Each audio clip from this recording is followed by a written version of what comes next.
Today this vlog is going to be about us changing our oil. We do that about every 3,000 to 4,000 miles, and we just put a trip together, and so it's time to do that. Where did we just come back from? We left LA, went to Prescott, Arizona, Jerome, Arizona, ended up in Flagstaff, back to Williams. We did like a 1,200 mile loop. Rain, snow, wind, great sun. It's time to change oil. We're going to show you how we do that. So here we are at the station here. We have both lifts ready. We already changed the oil on Galen's bike. He actually washed it yesterday, so his is looking good. Oil's all done, and we're going to dive into my dirty devil here. Yeah, so just a few things on what we do. We run the Maxima V-twin oil. We will feature this on our website, but what's cool about it, it's an oil change in a box. It comes with your primary, comes with your transmission, and comes with 5 quarts of V-twin oil, 20-weight-50, an oil filter, and all your O-rings. One of the things so you guys want to do, check your manuals. You need to see what oil you want to run. You need to see the number of quarts that you need, but go ahead and check your manual. We're just showing you kind of what we do. All right, so Galen showed you what we use. What we like to do is we like to lay all our tools out so we know exactly what we're going to need. Don't need much, but when you have it here, it just makes everything easy. And we like a clean station as well. So get everything laid out. It'll help you when you go to the job. So I like to put a rag or paper towels in the front and rear so I can put nuts and bolts, everything, keep it clean. We got our nice Harley oil tray. Like to slide under there and get the tools and start. 9/16 please. So you'll need a 9/16 to remove your plugs. And how about the plugs? Yeah, I mean, some of you that don't change your oil that often, sometimes it's hard to find the plugs that are dirty. You don't know the location, so use your manual, go in and check out the location, get under the bike and start to locate them. Make sure that they're not over tightened as you pull them out, because you're going to want to, when you tighten them back up, you want to make sure that they're nice and snug. And the engine oil and the transmission plug are right next to each other. Engine oil goes this way, tranny straight down. So once Lance drops those plugs, we need to go ahead and release the pressure on both the tranny and the primary. So don't ever worry about it when you see that your transmission is still golden beautiful. Just change everything when you change it. Have new stuff fresh. It's a good idea. So we unloosen the fueling vented dipstick to allow the pressure to come off the bike, and it'll allow that rest of that oil to drain. And we'll go ahead and let those drain out for a while until they're pretty dry. So once you have your drain plugs out, you want to clean them off real good. The engine one is always going to be a little cleaner, but the tranny and the primary will always have a little bit of metal. Don't worry about it. Galen's going to change the rubber little O-rings. Yeah, so we have a pick tool that makes it pretty easy to pull these suckers off. Sometimes you can go in between oil changes. Take a look at the ring itself. If it's chewed up, then you want to make sure that you replace them. We usually take a little wire brush to it just to get it cleaned.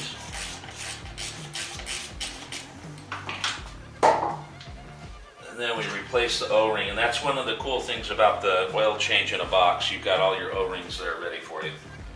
So now I'm going to let the primary fluid out, and the plug is right here. And same exact plug as the others, same thing. Clean it off, put a new O-ring on it. And you can see that still looks pretty decent too, but I'm changing mine at 3,000 miles right now. Like to keep it clean. So we're lucky enough to have these lifts, but I have done it on the ground with this jiffy stand, and the manual will tell you how to do that. So don't be afraid to do it. And the reason I'm telling you that is when you change your own oil and you service your bike and you wash your bike, you're going to find things on it that maybe you need to fix. So it kind of gets you to know your bike. I like that. So now I'm moving up over here to the primary cover. Get the primary fluid out. You never want to over tighten these bolts. I get them loose. and then I come back generally without the wrench and just spin them off. So now I'm just using the socket to get them off because they're loose. And this is one of the reasons why I like having a rag or towels. I like to keep the parts on an area where I know where they are, and I can clean them up. And I like to have everything out of the way. I leave the top one in so it doesn't fall off when it's time to be off. That's never happened. No.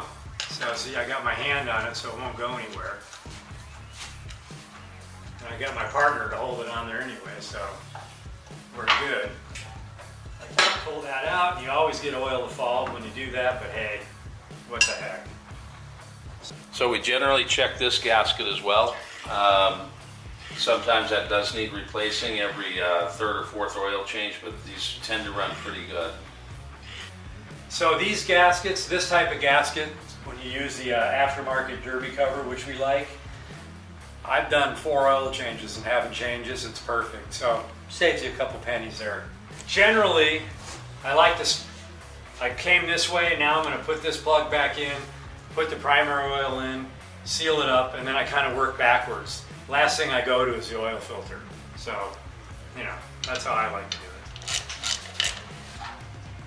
it. Nice and snug. Not too snug, but nice and snug. You'll know when you feel it. So on the primary fluid, you don't need to use a funnel. I like to get a funnel there. It just keeps everything a little cleaner. And then I just go ahead and throw in my primary. And that usually takes a quart, no more, hair less. Look at the owner's manual and it'll give you a great idea how to do it. So while Lance is putting that primary back together, one of the things we do is we like to take our dry filters, fill them up with about a quart of oil. Helps on the start so you don't have a dry start. So once you have your primary cover back up and you have the bolts in by hand, you kind of want to dance around. You don't want to over tighten any one too much yet.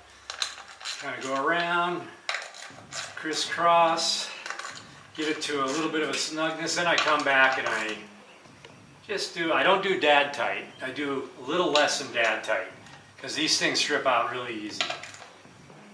So I just kind of make sure they're not going to move. And that's it. Primary's all done. Here we are, snugging the bolts under here. Engine oil plug, transmission plug. Tighten it up, you'll feel the snug. And then you go here. It sucks on the ground. But it can be done if you don't have a Yeah, lift. I did it on the ground in my garage. Okay. Okay, so we have all the plugs in, everything's ready to go, so now it's up to Galen to fill them. Yeah, he did all the hard work. I just got to pour the liquid gold into the bike. So this is our V-twin transmission. We're going to fill that one first. Then you want to just let it roll easy. I mean, you don't want to dump the whole thing and have the oil come over the top of your funnel and create a big mess. So just a nice, easy pour. All right, now that we got the transmission in, don't forget to put your plug in. And you don't need to over tighten this either. You just need to be a nice snug wind on it. All right, so it's time to put the oil in the bike. Check your manual, make sure you get the right amount of oil in. We like to put 4 quarts in. We also have a little bit, as I showed you earlier, in the oil filter. And then we'll put that in our saddlebag. And so when we run home, we'll check it on the stand and see if we need to add. We typically end up at about 4.5 quarts. So we'll start with our V-twin 20-weight-50 from Maxima, and we'll get this baby put together. Okay, so Lance, what's going on with that oil filter?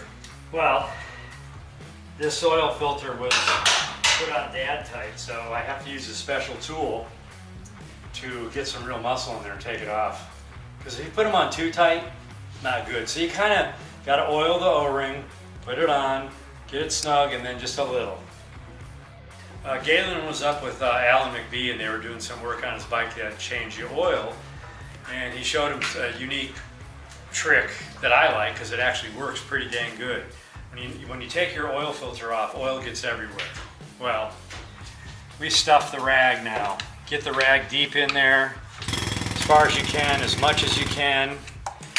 And then when you take the oil filter off, you're gonna get most of it on the rag and not on your bike and everywhere else. All right, time to put the dipstick in. We'll get a little bit of a measurement off there. Dipsticks have a little nipple on them that we hook for the venting system once we're ready to go on putting them in completely. So we're gonna do one of those and then come on back in.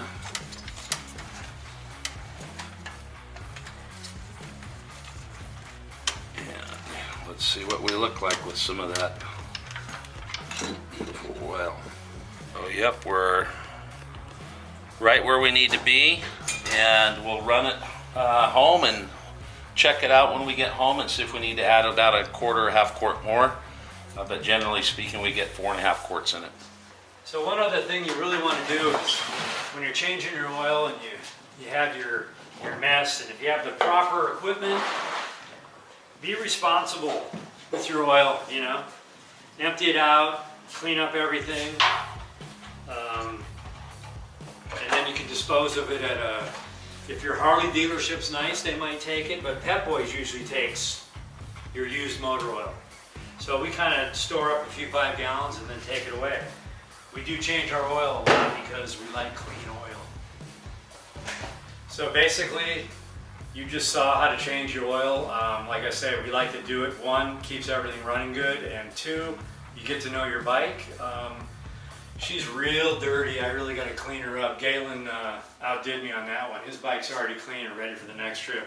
I'm lagging. Yeah, mine's a CVO, so it's always clean. Hopefully that was informational. And as Lance said, if you take an interest in your bike and you take these trips, you're ready to go at most occasion. You can get out there and feel comfortable, and your bike is safe, and you got the proper fluids in it, and you're good to go. And if you have any questions, just like he said, comment in the comments below and write it up, and we will answer you. Yeah, and make sure you log your miles. I do it 2 ways. I take my A setting on my gauge and I set that to 0, so I always know how many miles I have on the bike per oil change. And then I also log it in the manual. There's a section for you where you can log your miles. That way you can keep a good record of what you've done maintenance-wise. It also helps for those of you that are going to resell your bike. You can show people that you've had taken great care of your bike and great record keeping of the bike. Helps a lot. Let me show you that. See all that handwriting right there? There it is. Everything I've ever done to this bike. So I have to fill in today. So what Galen's saying is true. Log it. Hopefully that was great for you. Look, go to our website. Make sure you check out our store. You'll see the parts that we run on our bikes. You can buy now. Also, want to make sure that you take a look at that oil in a box. That's a real good kit. And then make sure you subscribe to our channel and give us a follow on Instagram. All right, our website's up and great, and you'll love it. 2-lane life.